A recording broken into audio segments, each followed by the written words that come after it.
хүн мал амьтны хоц халдвар төвчнөөс хэрхэн урьдчилан сэргийлэх вэ? Эргэн таны гэр бүл мал тэжээвэр амьтанд халдвар төвчний шинж тэмдэг илэрсэн тохиолдолд сум дүүрэг баг хорооны хүн мал эмнэлэгт яаралтай мэдээлнэ үү? Эргэн халдвар төвчин гарсан тохиолдолд мэргэжлийн байгууллагуудын зөвшөөрлгүйгээр малаан эрүүл сүрэгтэй бэлчээр усаар нийлүүлэх, нутаг сэлгэх, ердийн хөсөг, тээврийн хэрэгслээр зорчих, дур мэдэн эмчлэхгүй байх.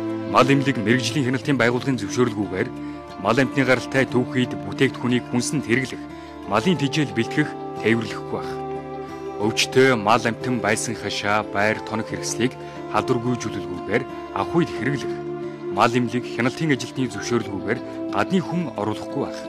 Өвчлөмтгий мал тэжээвэр амьтдыг урьдчилан сэргийлэх үзлэг вакцины жуулалтанд бүрэн хамруулж, байнгын хариулга маллагатай байлгахад анхаарч, нутгийн захиргаа мэргэжлийн байгууллагын үүрэг зөвлөмжийг чанд сахихыг онцгой байдлын ерөнхий газраас танд зөвлөж байна.